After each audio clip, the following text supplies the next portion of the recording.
Programme നിങ്ങൾക്കായി അവതരിപ്പിക്കുന്നത് ആയുർവേദ ചികിത്സയിൽ 8 തലമുറകളുടെ പാരമ്പര്യമുള്ള ചെമ്പംകുളം വൈദ്യശാല സ്വന്തം ഫാർമസിയിൽ നിർമ്മിക്കുന്ന ഔഷധങ്ങളാൽ മിതമായ നിരക്കിൽ ചെയ്യുന്നു. Chembankulam Ayurveda hospital, Thekkady junction, Kumily.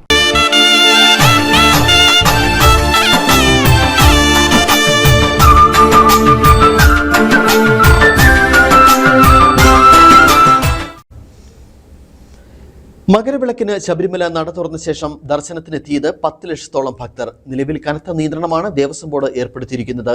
ഇന്നലെ മാത്രം 50,000-ലധികം ഭക്തർ സന്നിധാനത്തെത്തി. ജനുവരി 14-നാണ് മകരവിളക്ക്.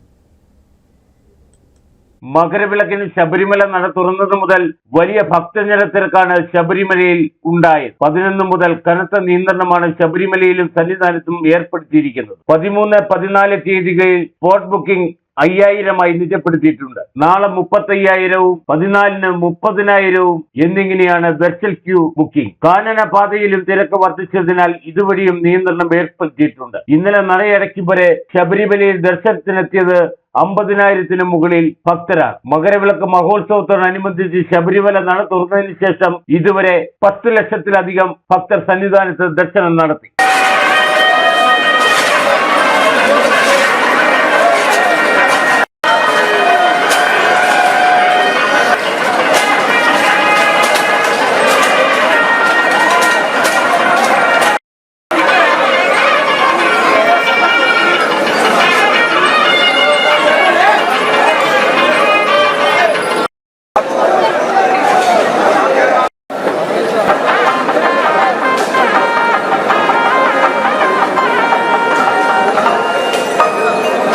മകരവിളക്ക് മഹോത്സവത്തോടനുബന്ധിച്ച് നടക്കുന്ന മകരവിളക്ക് ദിനത്തിൽ ദീപാരാധന സമയത്ത് പരുന്ത് ഉയർന്നു പറക്കും. തുടർന്ന് പൊന്നമ്പലമേട്ടിൽ മകരജ്യോതിയും തെളിയും. 3 പ്രാവശ്യമാണ് മകരജ്യോതി തെളിയുക. മകരവിളക്ക് മഹോത്സവം അവസാന ഭാഗത്തേക്ക് കടക്കുകയാണ്. മകരവിളക്ക് ദിവസം തിരുവാഭരണം ചാർത്തിയാണ് ഭഗവാന് ദീപാരാധന നടത്തുന്നത്. അതിനായുള്ള തിരുവാഭരണം പന്തളം രാജകൊട്ടാരത്തിൽ നിന്നും ഇന്ന് യാത്ര തിരിക്കും. വിവിധ സ്ഥലങ്ങളിലെ സ്വീകരണത്തിന് ശേഷം 14-ന് സന്നിധാനത്ത് എത്തിച്ചേരും. കനത്ത പോലീസ് സുരക്ഷയിലാണ് തിരുവാഭരണ രഥഘോഷയാത്ര ഓരോ പോയിന്റുകളിൽ നിന്നും കടന്നു പോരുന്നത്. പന്തളത്ത് നിന്നും ആരംഭിക്കുന്ന തിരുവാഭരണ രഥഘോഷയാത്രയ്ക്ക് വിവിധ സ്ഥലങ്ങളിൽ സ്വീകരണം നൽകും. വിവിധ സ്ഥലങ്ങളിലെ സ്വീകരണത്തിന് ശേഷം മകരവിളക്ക് ദിനത്തിൽ ദീപാരാധനയ്ക്ക് മുമ്പായി രഥഘോഷയാത്ര സന്നിധാനത്ത് എത്തിച്ചേരും. Idukki vision news, Sabarimala.